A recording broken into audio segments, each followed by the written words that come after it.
Hey, what's up, everybody? Welcome back. I know that it's a little bit early, but we'll let people mosey on in and we'll sort of just get started chatting. You know, as long as I can remember, I've spent most of my time at a desk, just like working and studying on the computer, reading.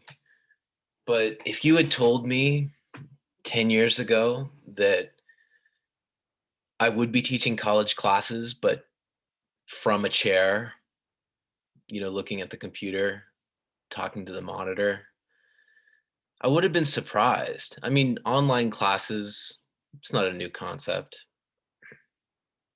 but at this point, it feels very, very normal to just like log on and get started and connect with you all, which is wonderful. We have such good, engaging classes, and I always learn from you.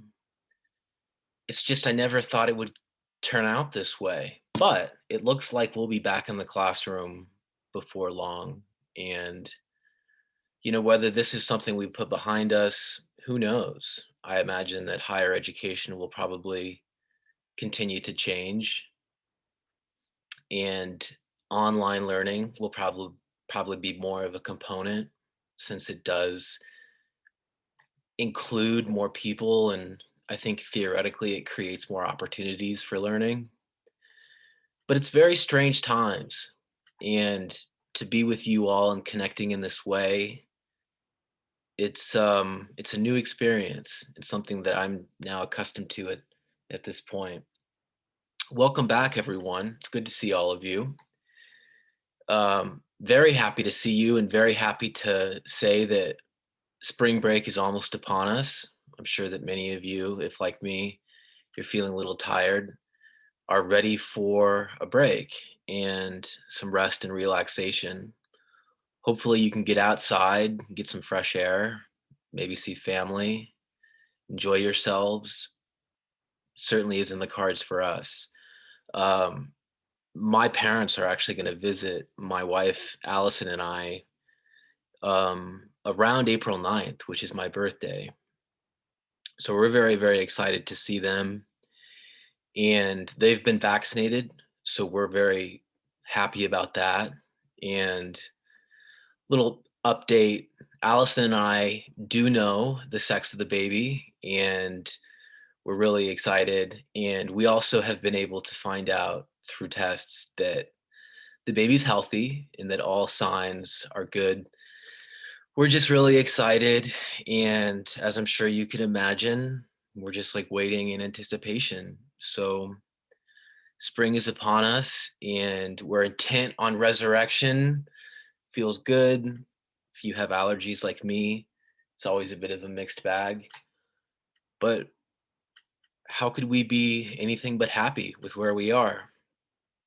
Today in class, we're going to do a couple things. We're going to talk about the response paper, and we're also going to continue discussing voter turnout and talk about developing countries, especially. And we'll focus on Latin America. So, very interesting set of topics for today. I'm happy to see you. Let's talk about the response paper. Some of you have already spoken to me about the paper. First thing I want to tell you is that we're going to move the deadline back to April 9th.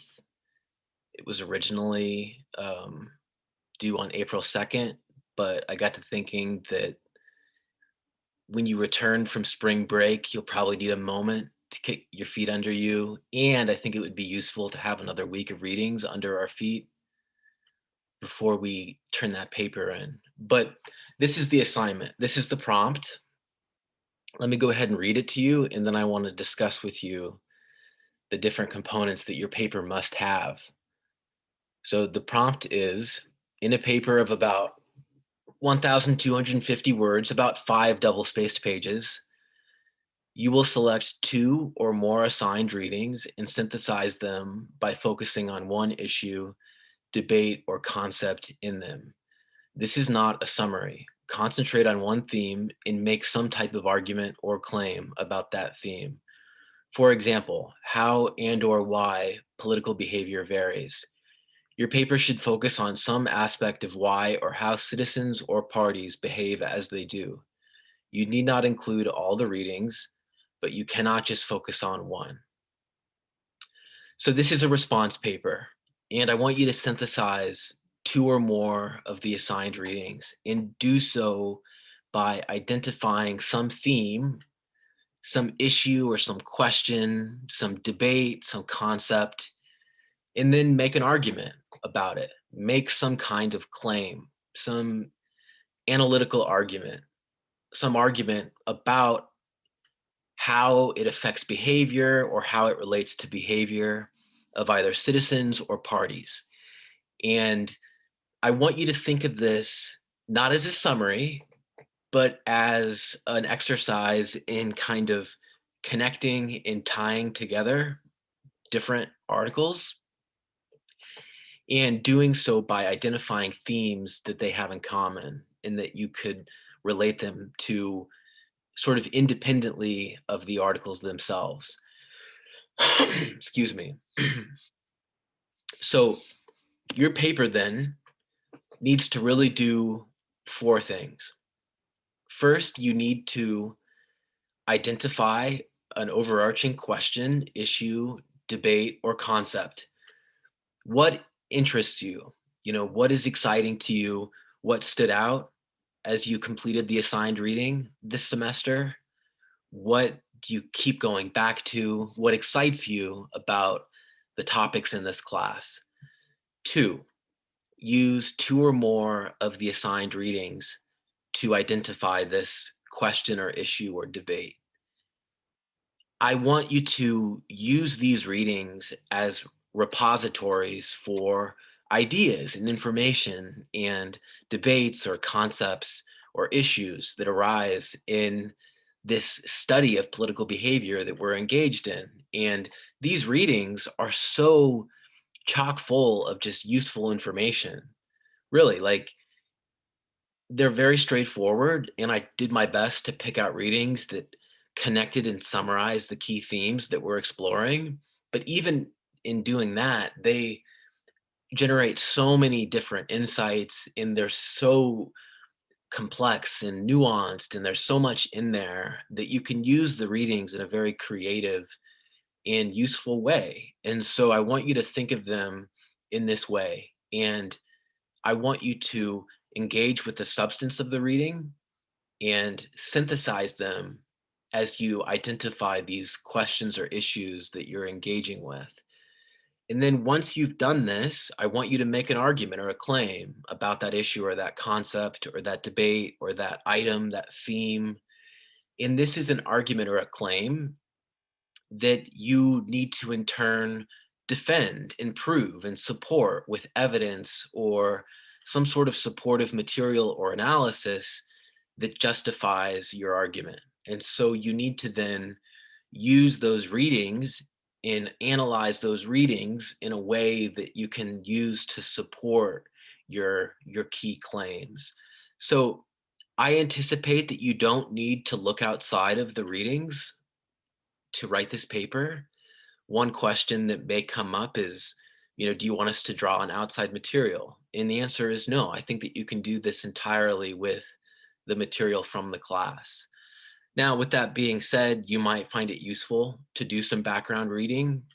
I just don't think that it's necessary to cite that material and draw substantially on that outside material. I think what we have is probably sufficient. And I think that because it's a short paper, it might be more advantageous for you to just kind of focus on the material from the class. Now, um, let me give you an example of how I would approach this assignment if I were to do it. Now, to be clear, you don't have to do it in the way that I would do it. It's just that I always think it's useful to give students an example when I give a set of instructions for a paper. And so if I were to do this, I would begin with this simple question. y- Why does political behavior vary? Why do some voters vote one way and other voters vote other ways? And I would argue that there's an important role for economic and social class and the group to which one belongs. Are you a worker or a capitalist? What are your economic interests? And how does your status as a member of that class inform your voting?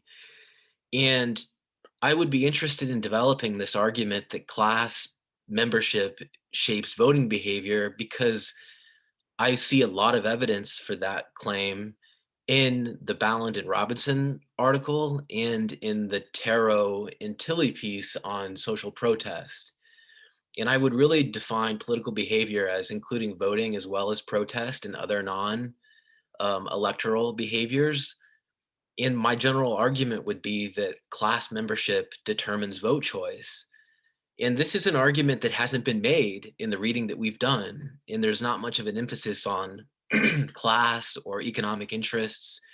Even in the piece by Balland and Robinson, there's not much of a discussion of the economic interests of the peasants and of the workers. And so this is a topic that's interesting to me. And it would be an approach that I could take that would satisfy the criteria for this assignment. The question would be, why does political behavior vary? Behavior being just defined in terms of voting or protest activity.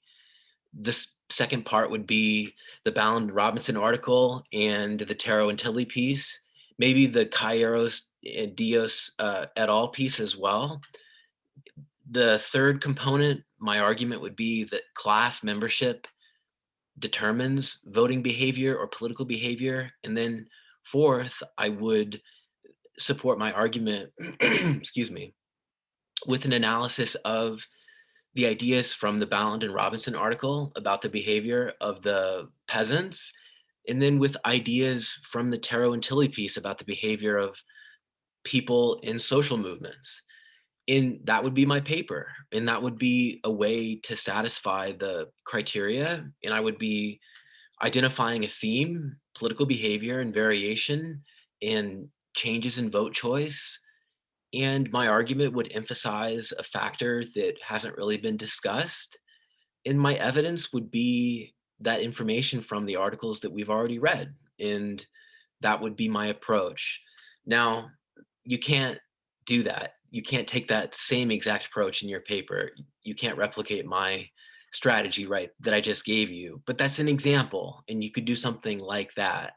And it would be a useful way of approaching the paper. And I want you to think of this assignment in a creative way and use the resources at your disposal and think about the categories and think about the issues and think about the empirical information in the articles and what you're able to conclude or argue or suggest with that information.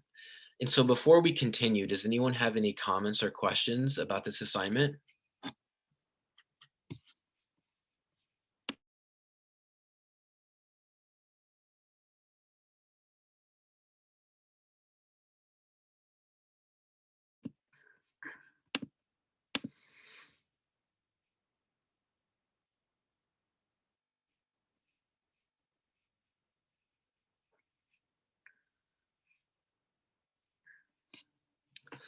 Alondra says, how would you like us to cite the articles in our paper and citation page, MLA, APA, etc.? Good question. I don't have a preference. I just want you to be consistent. So just demonstrate to me that you're orderly and disciplined and that you use the same style throughout. Chicago, MLA, APA, all are acceptable, just as long as you do use some convention.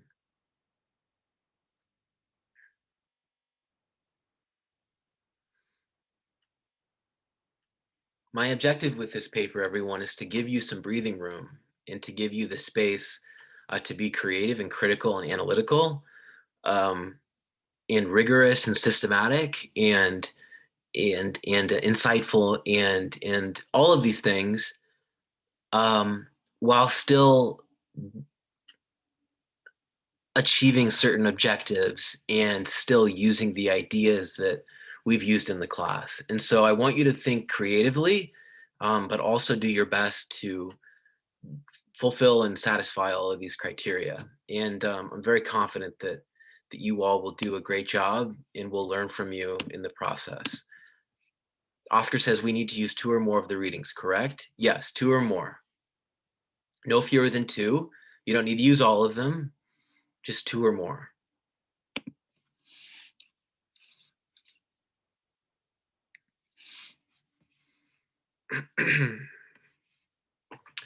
Okay, everyone. So you will recall that we are,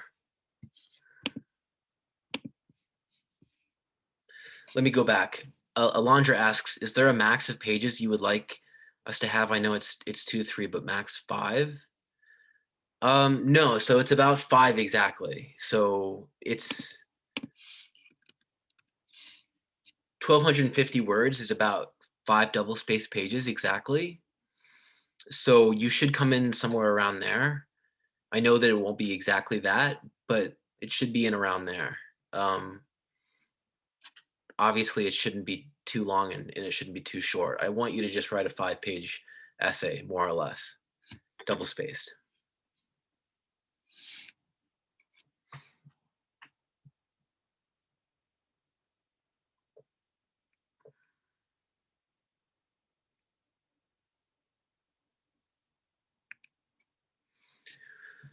Okay, everyone. So you will recall that we are discussing voter turnout in developing countries. And we've already done a lot to describe some of the unique characteristics of developing countries and how voter turnout might differ in developing countries. We've talked about a family or a different set of a different, excuse me, I can't talk today. We've talked about different families of approaches to turnout, the political process variables, the socioeconomic context variables, the institutional variables, and the cultural variables. And these are all perspectives that have been developed through the study of the old advanced democracies, the Western European countries, the North American countries, the Australias, etc. And although that literature is very well developed, it doesn't tell us anything about developing countries. And it begs the question, are these lessons applicable in developing countries as well? Is it also the case that cultural variables, political process variables, institutional variables, and socioeconomic variables determine voter turnout in developing countries too?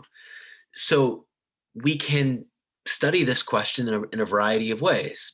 One way is by studying developing countries. And so we completed reading this week by Fornos et al., and they analyze Latin American countries. So what we've been doing is we've been sort of reviewing and sizing up some of these key families of approaches or variables for explaining turnout, and in service of eventually analyzing Latin America and talking about the Latin American experience. And so we'll be doing that today and focusing on turnout in Latin American countries. Now, before we get there, let's finish up this review of these different families of approaches. And in my opinion, the political process ones are the most interesting.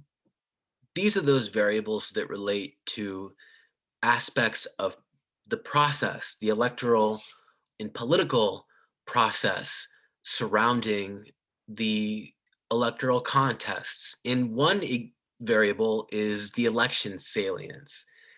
And this has to do with basically the importance of the election and whether it's, say, like a presidential election or a parliamentary election or a referenda or some sort of smaller election that's meant to determine a relatively small scale decision, and one that's, say, different than the election of a president or a legislature. That's one variable. And another variable is the closeness of elections and the anticipated competitiveness of the election measured in terms of the margin of victory. Now, that first variable, election salience, the importance of the election, that's represented down here in this table. And this is actually a figure that's showing us a table that's showing us turnout in Swiss elections. And remember that in Switzerland, there are a lot of different referenda where people that are asked to vote on like relatively small stakes things. And those referenda typically have very, very low turnout. Those are low salience elections because they're relatively unimportant compared to, say, the bigger contests like legislative elections. In, say, normal elections, like political or legislative or parliamentary races, turnout is normally much, much higher in Swiss elections. And so those normal elections are in blue, the referenda are in red. And this is data from 1981 to 1999. And we've got quite a few election years here. And what you can see is that with some exceptions, the turnout for regular elections, high salience elections, is higher than it is in those referenda, where turnout is much, much lower. And we could say that those elections are low salience elections. Now, what's interesting though is that even in the regular parliamentary elections in Switzerland, you can see that turnout is still not that high. It's still relatively low. And it's interesting that that's the case because income has normally been associated with higher turnout, or it's at least been predicted that richer countries should have higher levels of turnout. And Switzerland is certainly a relatively rich country, if not one of the richest countries. So this is a good example of how election salience can determine or shape or affect turnout. Now, the closeness of elections, the second variable, is also interesting because this gets to how competitive the race actually is. And, well, when we talk about how competitive the race is, we're also talking about how much mobilization the candidates and the parties are engaging in, how much money they're spending. We're talking about how much communication and information is disseminated regarding that election by the candidates or the parties. We're talking about a whole number of behaviors that might change when it comes to the closeness of the election and the margin of anticipated victory or the competitiveness of the race. And it's not just the parties and the candidates who are changing. As we talked about before, it's also the fact that voters perceive the stakes to be higher. And they're more likely then to go and vote as well because they attach greater importance to the race. And so between the parties and the voters, the anticipated margin of victory or competitiveness of the race can really, really amplify turnout, as can high salience elections. Now, these data are from a European country of some stripe. I can't remember. It might actually be many European elections, but I'm forgetting where I got this. I made it 2 days ago, but these are European elections. This is Switzerland.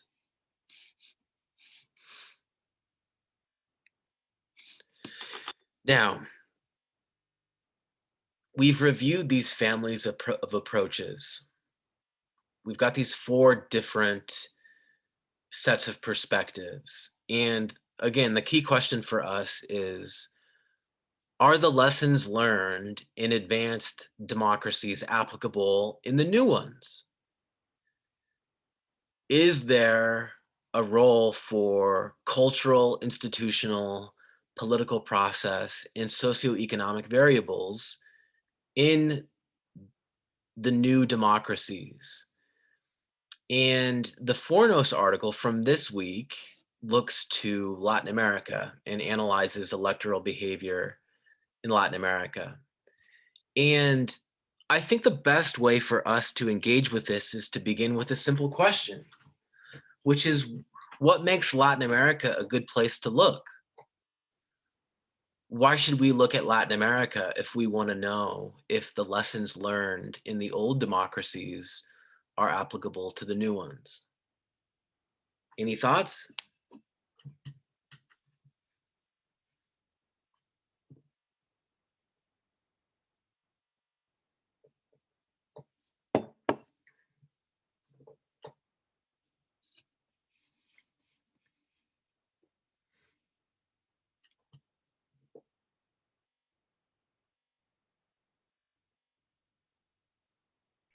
One reason could be that they have a diverse set of electoral systems in which you can compare them to within the region.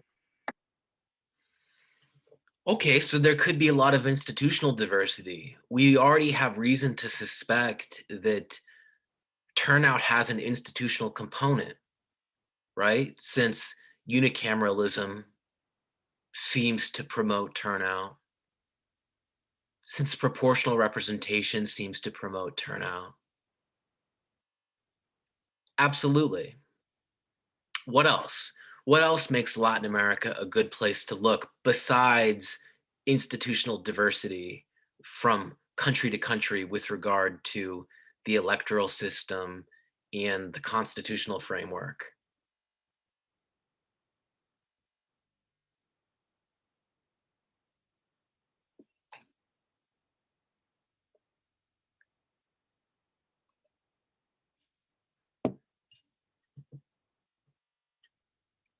For example, why would we look at Latin America before looking at, say, Eastern Europe?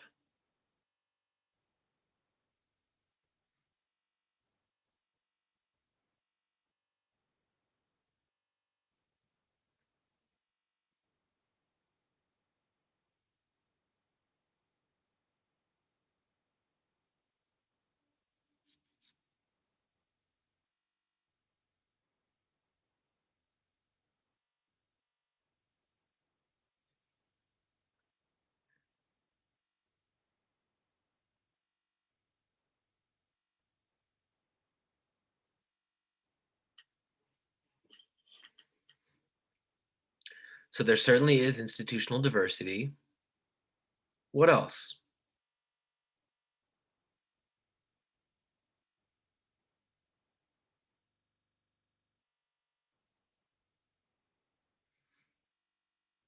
Well, what does Latin America have that Eastern Europe doesn't have?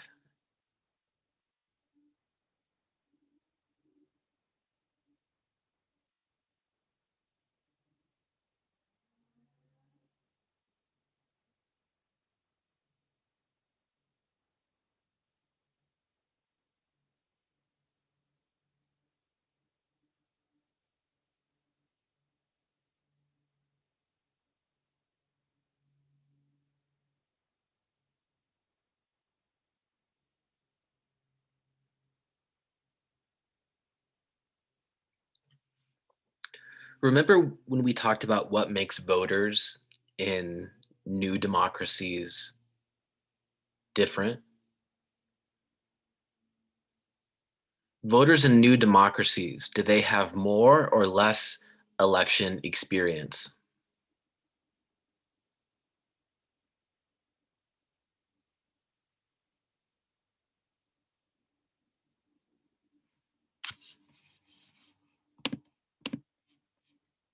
Alex says they have less. That is correct. They do. They have less election experience.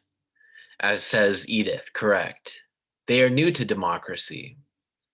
So developing democracies, new democracies by definition, are home to citizens who have less election experience.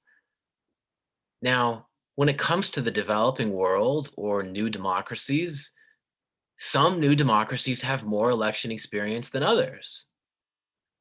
And Alex points out, moreover, that also Latin America, they have more new democracies. Exactly. Yes. Two things, and really a number of things. But first and foremost, Latin American countries have, as far as new democracies go, more election experience. because most Latin American countries transitioned to democracy in the 80s. And Eastern European countries, by contrast, transitioned in the 90s or later. And so, because of that, Latin American countries have more election experience as far as new democracies are concerned. But there's also the fact that there are just more Latin American countries than there are Eastern European countries. It's a large region. And so there are a lot of elections, there are a lot of election years, and there are a lot of countries that we can study. And in addition to that large sample size, in that abundance of election experience as far as new democracies are concerned, there's also the institutional diversity that Ishan mentioned. The countries themselves exhibit a lot of diversity when it comes to electoral institutions, when it comes to, well, less so with regard to the constitutional framework, um, meaning unicameralism versus bicameralism. But there's also variation regarding compulsory voting. There's variation regarding nationally competitive districts. There's variation along a lot of different dimensions of interest to us. And so it's a good place to look, in addition to the fact that there's a lot of election experience and there are many countries.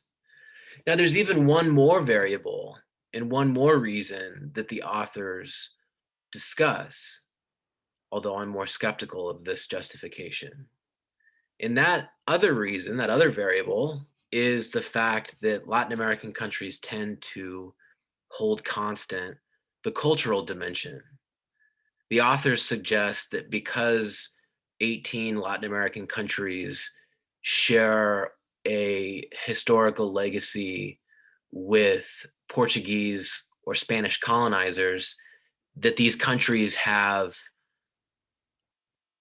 a relative, um, they have a lot of similarities culturally and sociologically, they say. I'm not actually so sure, because the same authors say that sociological components of turnout basically relate to trust and efficacy. Trust and efficacy don't have anything to do necessarily with colonial legacies and the sociological products of shared histories. But we'll set that aside. That's a separate issue. I don't want to get us sidetracked here. So we can learn a lot from Latin America. What can we learn from Latin America? We can learn if institutional differences do in fact seem to produce differences in turnout. We can find out if, for example, differences in socioeconomic circumstances correlate with differences in turnout. We can find out if more generally the lessons learned in those old democracies are applicable in new ones. And what we can't find out, however, is if cultural variables play a role in turnout. Because if Latin American countries hold constant that set of cultural variables, we can't attribute any variation in turnout to that set of variables held constant. So the cultural family of variables doesn't really get any consideration here. We'll set that aside.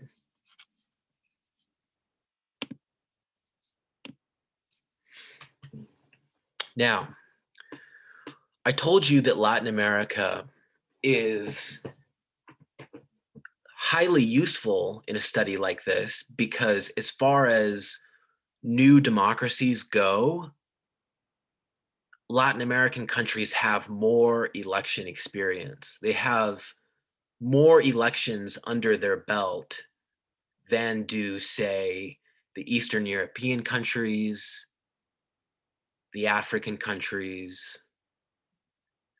And generally speaking, Latin American democracies have generally been stronger and more competitive. And so, from the perspective of democratic performance, Latin American countries also provide us with a lot of empirical material that we can analyze to try to figure out if those lessons learned in the old democracies are also applicable in the new ones. So these are all the countries of Latin America included in the data set for the article that we read for this week. And the year in bold is the year of the first election in the democratic period, the founding election as it's sometimes called. And we're differentiating between presidential and legislative elections. And you'll notice that some countries have far more election years under their belt at this time than do others. The reason is because some countries had quite a bit of variation in how democratic and competitive and free and fair some of these elections were. And so the authors had to uh, kind of pick and choose based on how competitive the races were. And so there's a little bit of selecting that goes into it with that in mind. But as you can see, there are many, many, many observations in the data set for these Latin American countries. Now, one thing that we can't determine based on this data set is if there are any region specific factors that influence turnout. For example, is there anything hidden in this data that all these countries have in common that countries in, say, Eastern Europe don't have in common and don't have? Is there a variable that we're not capturing that's doing the work here and that is really just a proxy for being in Latin America? We can't know. And that's one of the limitations when you study countries in a single region. It's not possible for us to know what that variable is or what those variables are. By definition, they are unknown. And this is the trouble with studying just one region. But nevertheless, we do gain significant leverage because of the institutional variation from country to country and because of the sheer number of observations in the election experience exhibited by the countries in the data set. So before we continue, does anyone look at this data um, and come away with it struck by anything they see? Is there anything that's surprising to you in this data? You can see the mean turnout as well, by the way, in parentheses for both presidential and legislative elections. I know for me that even though I know a thing or two about politics in Uruguay, I'm actually really surprised the turnout is on average 94%, almost 96% for legislative elections, higher in legislative elections than presidential elections. That's amazing to me. Because if you look in most countries,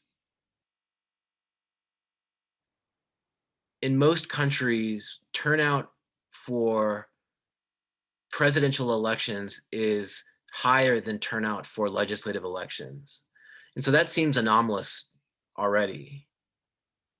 But there's also quite a bit of variation. You notice that whereas turnout is as high as 95% in Uruguay, it's as low as 35% in Guatemala, hovers around 60% in Bolivia. Interesting. Any observations or any notable patterns before we move on?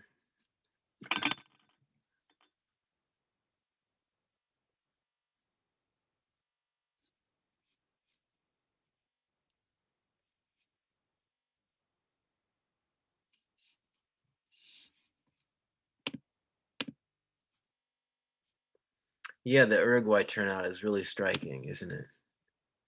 I'm also surprised at the turnout in Peru because in Peru and in Venezuela, although Venezuela is less surprising, in Peru at this time, especially with regard to the legislative elections, the country was experiencing a collapse of its party system.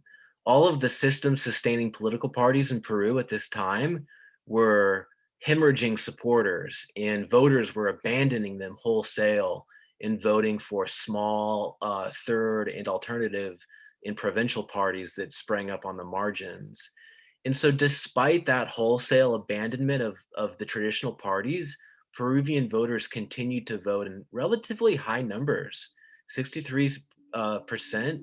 It's not too bad for legislative elections in a developing country. Not too shabby, especially considering they had a party system collapse in an economic crisis at the time. Venezuela, the numbers are less surprising to me because many of these elections turnout was really driven by the uh, mobilization of like populist leaders like Hugo Chavez. So that's less surprising to me. One thing that's a little bit surprising is the figures in places like Bolivia, 60% for a pretty poor country. It's pretty high turnout for what is essentially a poor country. And this is a note that I'd like you to to make. Remember that the literature on advanced democracies tells us that income is negatively, oh, excuse me, positively related to turnout. So richer countries should have higher turnout, poorer countries should have lower turnout. Bolivia is a poor country, and yet they had relatively high turnout in all of their elections. And moreover, yeah, I'll leave it at that. But interesting figures. Let's take a look at the case of Mexico in 2018. And this was a notable election because turnout was very high. And there were some reasons that turnout was high and some circumstances on the ground at the time that helped to explain the high turnout. And let's notice and think about how these circumstances are really particular to what a developing country or a new democracy is experiencing. And then we'll talk about the big picture when we get done with it.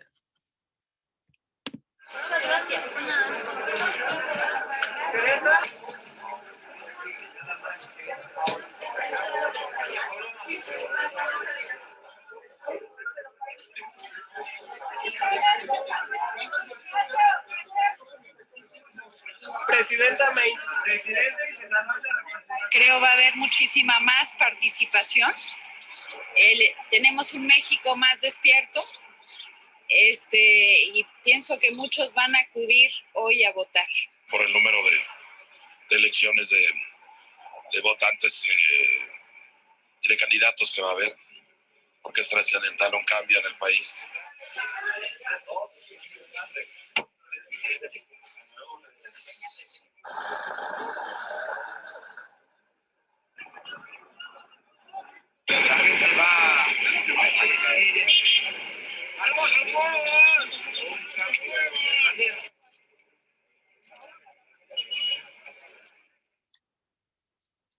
Now, turnout in that election was quite high. I think it was like 68%. And as you saw in the video, there was significant anger over corruption and violence and insecurity in the country. And people went to the polls and voted in large numbers, partly in response to that dissatisfaction. And they elected AMLO, who is this kind of leftist populist who did represent a kind of alternative, and especially considering he replaced Peña Nieto, who was representing the PRI, and that is the infamous corrupt party, the party that ran Mexico for almost 80 years between the 1920s and 2000. And so in 2018, corruption and violence motivated Mexicans to go and vote in large numbers. And those are characteristics and issues that affect new democracies in developing countries. And so these are considerations that are unique to developing countries, and they help us to understand high voter turnout in Mexico, and they also help us to understand the reasons that people might not go to the polls too. Frankly, insecurity is actually something that keeps people from voting. We saw, for instance, that in the case of India, in the past, there have been armed gangs who have occupied polling places and coerced people into voting a certain way. And violence and insecurity in Mexico is certainly an issue, especially in places that are affected by the drug trade and by cartel violence. And so these are all factors. And in 2018, the turnout seemed to reflect some of that unease. Now, the way that I think that we should continue this discussion um, is by taking on some questions that are sort of phrased like hypotheticals that put you in the position of being the voter in deciding what to do or how to proceed in a given circumstance, whether to vote, whether or not to vote. Remember, the question is turnout, and turnout in particular in a developing country. And so, what I'm going to do is give you a series of polls, and I want to get your pulse on these questions. And full disclosure, these all relate to findings in the paper that we read for this week. And so this is a way for us to kind of revisit and review those findings, as well as put yourself in a hypothetical situation where you can respond and think about how you would behave in that situation. It's just sort of a fun way to engage with the questions. So the first one I'm going to give you is, all else being equal, would you be just as likely to vote in elections for the lower house, the first chamber, in bicameral legislatures? So in other words, think about it this way. There are separate elections for the upper and the lower house. Are you just as likely to vote in the election for the lower house? Or are you less likely to vote in the election for the lower house? And I just want you to think about what you would do, or if just in a small way, your likelihood of voting might change or be affected.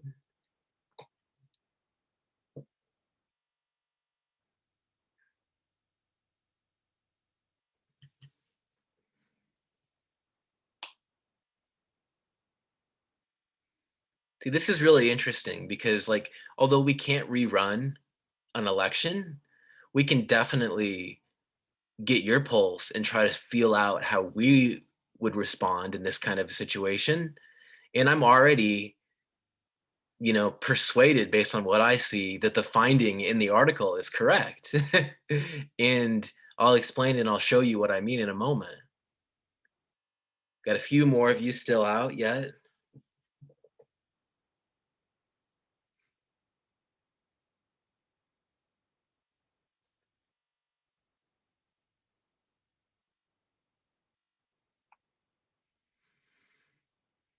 Got one more of you out? I'm going to end the poll and show you the result. So as you can see, most of you, well more than half of you, say that all else being equal, you would be just as likely to vote in elections for the lower house, the first chamber in a bicameral legislature. 9 of you, or 31% of you, said no. Here's the thing. This result confirms the finding in the article. The article said, in no instance, in no case, was turnout in an election for the lower house equal to or higher than turnout in an election for the upper house. For every country, in every single instance, turnout for the election in the lower house was lower than it was for the election in the upper house, in those instances where elections were not concurrent. That is to say, where there were obviously separate elections. And so what you're looking at in front of us confirms that finding, because although the vast majority of you would be just as likely to vote in both elections, 9 of you or 31% of you would be less likely to vote in the election for the lower house. And that shows us then that yes, turnout would be lower for that election. Even if it was just marginally lower, it would be lower. And so this does confirm for me that the finding in the article is correct. And it's not necessarily groundbreaking, but it is insightful and it is interesting to consider that that is apparently how people behave, and the logic is intuitive. People perceive the stakes to be lower, and they feel less inclined to vote. It's very straightforward. Let's do the next poll, and the next poll is: would you be more likely to vote if elections were concurrent? That is to say, if all of the elections took place simultaneously, if they all were on the same ballot, as opposed to being on separate days or separate months or at separate times.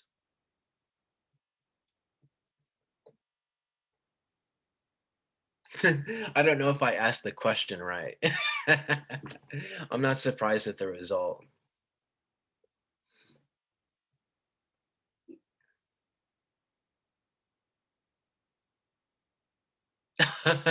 One person has said no. I wouldn't necessarily be more likely to vote if the elections were concurrent, as if to say I would be equally likely to vote in all elections. I don't know if this question is technically different from the first question. But hey, what are you gonna do? Well, one finding that comes from the article, and one finding that comes from the literature on advanced countries too, is that concurrent elections increase turnout. When all the elections take place simultaneously, turnout is higher than if they are separate.